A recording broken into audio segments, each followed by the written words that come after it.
Day 30 of 66 days in a row. We are going to read the hero's range once again. And as you can see, with the hero's range, day 30 of 66, we are looking at, if you look at the filter right here on the screen, a little 3-betting action right here. We've got the Flopzilla open behind. We've got the hand reading template here from splitsuit.com or splitsuit.com/templates, which we use to record everything.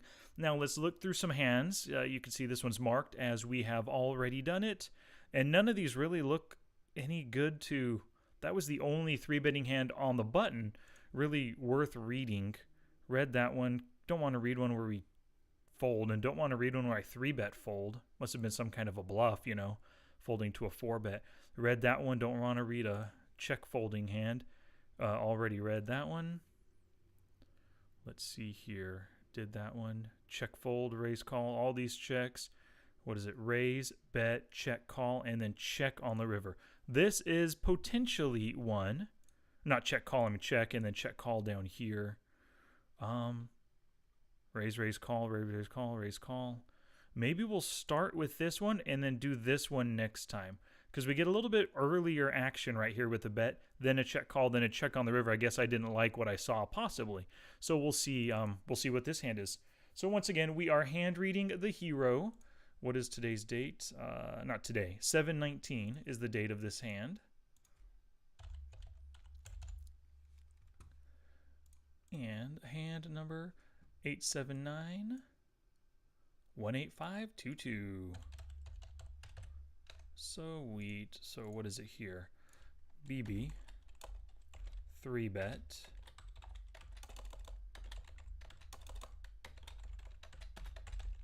Great. So what happens here? Wow, folds all the way there around to wow, look at that player. It's only 12 hands, but he's an 82-9. He is super loose and decides just to limp. I mean, out of 12 hands, this guy just loves seeing flops.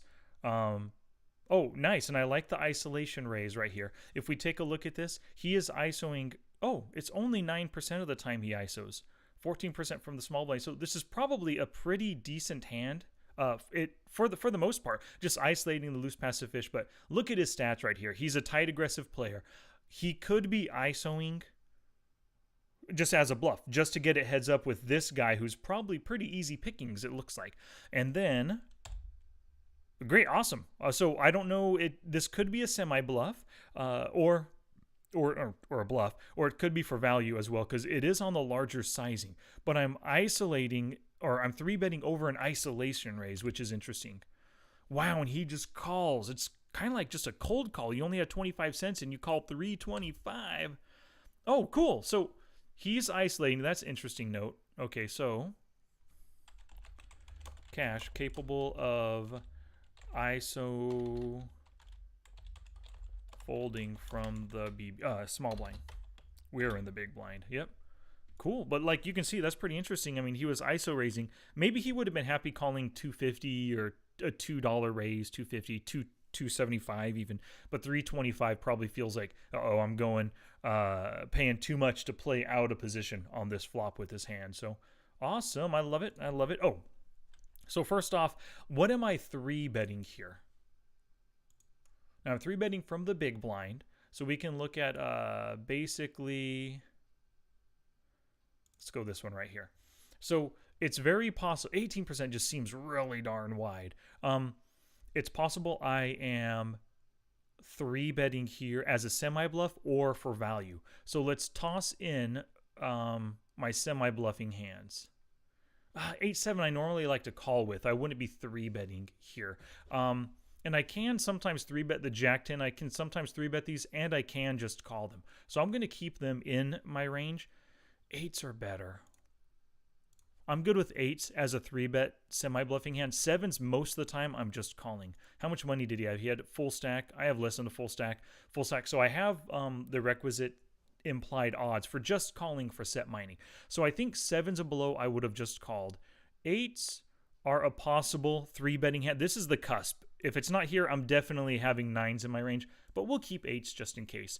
8-9 and 10-9 are good 3-bet semi-bluffing hands, as are these ones here. And I do like these ones for my 3-bet semi-bluffing, the offsuit aces, because they're an ace, they're a blocker to him having pocket aces or ace king or ace queen, which can continue because I have an ace. I like it. I often don't 3-bet ace 9 suited. King 10 suited, I'm not 3-betting. I'm most of the time calling with that right there. Let me see here. I like all these for 3-bets. Am I ever 3-betting? I'm never 3-betting queen jack. I really don't think I am. I'm not 3-betting this. I'm not 3-betting. I'm not 3-betting. Even as bluffs, I'm not. I can 3-bet semi-bluff the king queen suited. All these for value, value, value, value, semi-bluffing, semi-bluffing. I'm happy if everybody folds when I raise with ace jack or ace 10 here. Same thing with these. I can call and I can 3-bet with jack 10 suited, just depending on how I feel. But queen jack, I don't know if I've ever 3-bet queen jack. You know, I'll keep that in because one of the things I talk about is, you know, similar and better hands are normally in a 3-betting range. These ones aren't because, sure, they're suited aces, but they're not suited and connected in some way. Sure, these are some gappers here, but at least I still have straight possibilities. Ace 6 really doesn't, ace 9 doesn't, but ace 10 does. So I'll keep these as my 3-betting range, which is actually pretty wide, but I am doing it out of the big blind. So, whoops, what's going on here?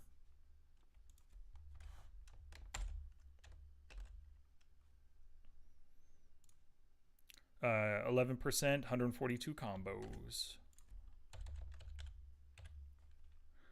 So what here? Big blind 3-bet versus an SB ISO raise.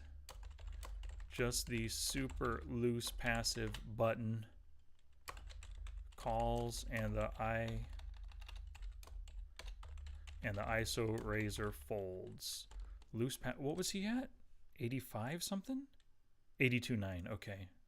Jeez, he is super loose passive. Sure, it is only 12 hands, but really, if he's 82.9 over 12, he's gonna, at a minimum, he's gonna be like 70 over 12 out, you know, after 100 hands. 82.9, 70 over 12, basically the same kind of player, you know. So I can have a value and a semi-bluffing range here. Now, semi-bluffing, in case you don't know, is you're bluffing with a hand that has some kind of equity when called, because you can flop something really good, and you can hit really good draws. For example, 8-9, you know, flop comes 6-7, 10, of course I have a straight, but 6-7 ace or 6-7 king, I'm open-ended and things are looking good. Same thing with the 10-9 right here. Flop comes out 8-9 queen, I've got a pair plus a gutter, 8-9 jack, player plus an open-ender. I mean, there's a lot of good stuff with these suited connectors. A lot of good stuff with the suited aces, as we all know. You know, I hit an ace, I can often flop, not often, but sometimes when you flop 2 pair, if he does have ace king or ace queen and decides to call the 3-bet, I can get so much value with my 2 pair versus his top pair, good kicker or top kicker. So yeah, that's what semi-bluffing hands are. I mean, you'd prefer ultimately, because you don't have a made hand yet, for them to fold, but if they call, you have some chance to still win the pot. Oh, so what is his hand? He's limping and then calling. Limp, calling, queen 10 offsuit. That doesn't block a lot of my stuff. I don't want to give him an ace for the limp calling because I have so many aces, it'll cut down my range quite a bit. So we'll just assume he has queen 10 offsuit right here. Let's see what happens. Jack 8-6, club, spade, heart. There we go. So on the Jack 8-6, if he does have some kind of a random Broadway like this, of course there's no flush draws on this board. This hand has a gut shot right here. But on this board, you can see that our range has 70% equity because we have, what do we have? A set of 8s, a set of jacks. We have second pairs. We have over pairs in our range. We have plenty of backdoor draws. We've got ace high hands. We've got some decent suited connectors here for like, you know, 10-9 is open-ended. I guess that's really, queen jack is a top pair, good kicker. King, I don't have king jack, ace jack. So I do have plenty of ways to hit this flop. Him with the queen 10, not so much, but he has such a wide range right here. He's an 82.9. He's probably calling super wide. I mean, he can possibly hit this flop pretty well as well. So we decided to make a half pot bet. Feels like a value bet right here. At the same time, it could be some kind of a bluff or kind of a blocking bet to get him to not bet himself. Could be. So I do, whoops, before we see that card, I bet half pot. What am I betting half pot with? Sets, totally trying to go for value. It's not the scariest of boards, but if he has any kind of gut shot, looking at his stats, he's super loose passive. If he has any kind of gut shot, any kind of draw, even backdoor flush draw, he's he's possibly calling here. So I like the bet with sets. 2 pairs, over pairs, I like the bet. Top pairs, I like the bet. He can give plenty of action with weaker jacks, even 8s and 6s here.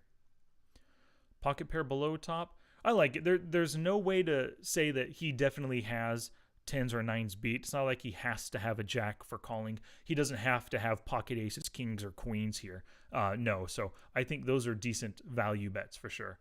Middle pair time, 8-9. Yeah, I can see that betting on one street, 8-9. Weak pairs. Oh, I don't have any weak pairs. Ace highs. Man, see, here's the thing. I really don't like betting as just a complete bluff versus a super passive guy right here. I would rather save that money. I mean, if he's so loose passive, I'm expecting a call most of the time. So I should be betting with either a really good draw or some kind of equity, some kind of pair already. Ace highs, I'm not going to put in my C betting range here. No made hand, no. Open enders, what is that? 10. I like the bet with the 10-9. Gut shot, no. Overcards, I don't like bets with overcards here.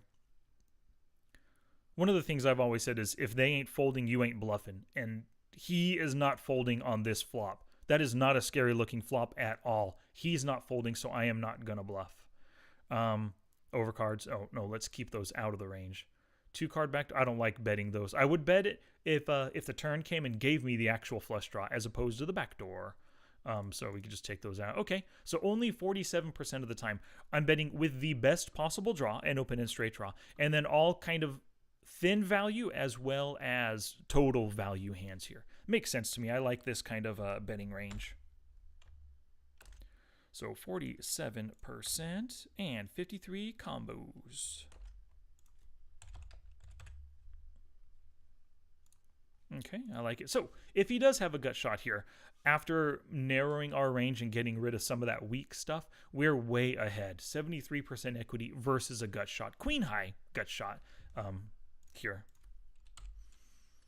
King of diamonds, and I check, and he bets $2. What a tiny bet. Is that a value bet? I mean, I got 17 behind, got a pot size bet, give or take. If I like my hand, I'm not, okay. I think that's such a small bet. I wouldn't even call it a value bet. That can't be a value bet. He's got to be betting as a really ugly, cheap bluff. I mean, I'm folding all, but I'm folding only like queen high hands. Not that I have any in my range, but if I had like queen 5 suited, making a 3-bet pre-flop with queen 5, sure, if I flopped absolutely nothing but for $2, I mean, all I need is 11% equity. Even any gut shot, I'd be calling here. There's no way I'm folding. So that's just a really weak bet. Now, if he was going for value, let's say he flopped a set of 6s, right? Shouldn't he be betting like 1/3 pot, at least like $5 or even $6, somewhere near half pot, to make it really easy to get it all in on the river? I think this is a super ugly value bet here. So, king of diamonds. So on this bet, I'm obviously, what do I do actually? I check call. So I think I am check raising my sets at least to $4. I mean, he's going to bet something small like that. If I make it $4 or even $6, guaranteed he's calling with any pair. So I probably don't have a strong pair here or a strong hand. I can get rid of sets. Don't have 2 pairs. Over pairs, there's no way. I am not.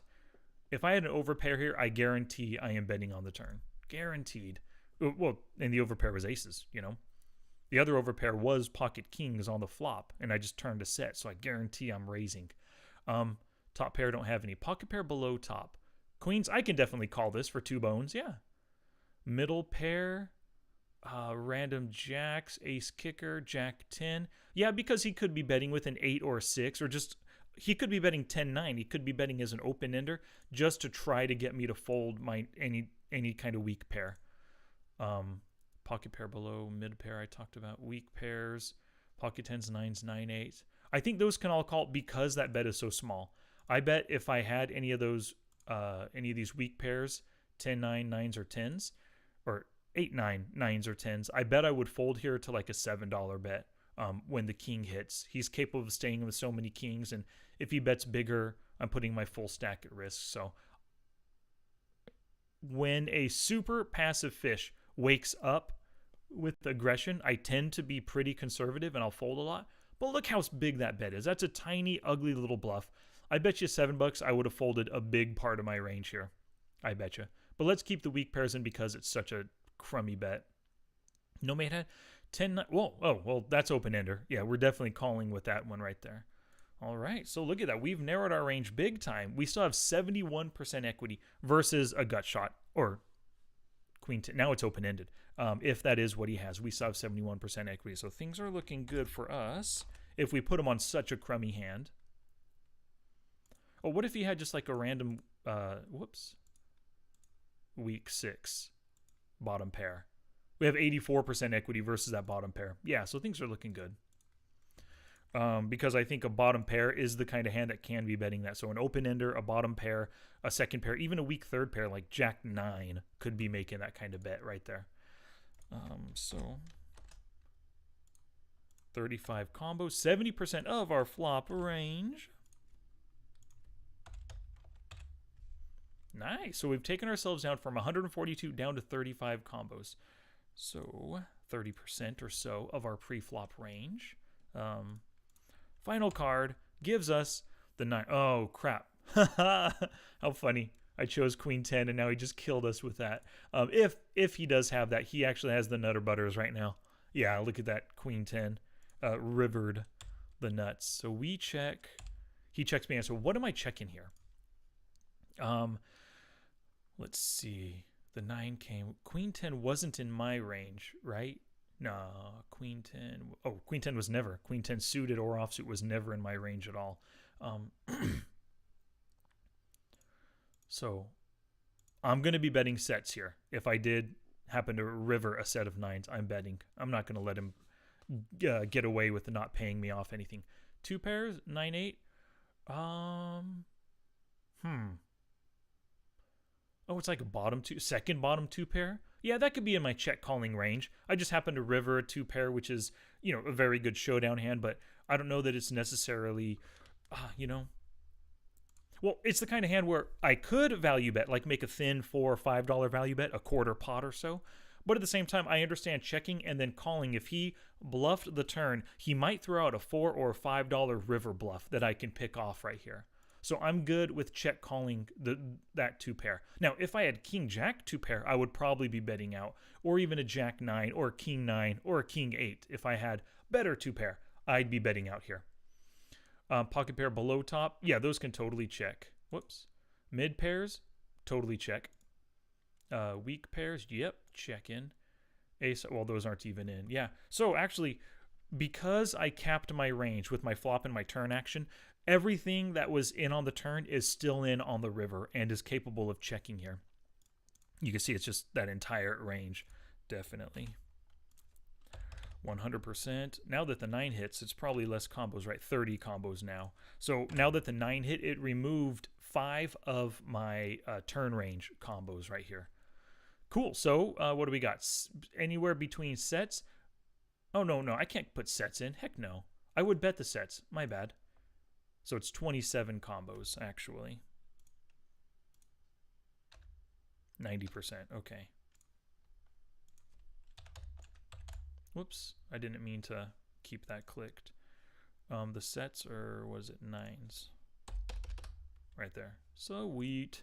27%. So if this is our range versus that straight, of course he won because he has the nuts right there. Let's hope he doesn't have it. 8-9. 8-9. Yep, 8-9 suited 2 pair. That's in the range. Sweet. Sweet. We narrowed ourselves down. And 8-7 off. So he was way down here pre-flop. I had him limping and calling up there. Wow, so he's capable of calling a 3-bet with Ace-7. But an open limp call 3-bet with... Oh, so I made a note on this before. Okay, sweet. Wow, so look at that. This guy is super loose passive, just wants to see flops, wants to catch people. Maybe an online player making a transition a live player making a transition to online and just playing because it's super cheap, seeing every flop, or he's just straight new to poker and just doesn't understand card values and hand strengths all that much yet.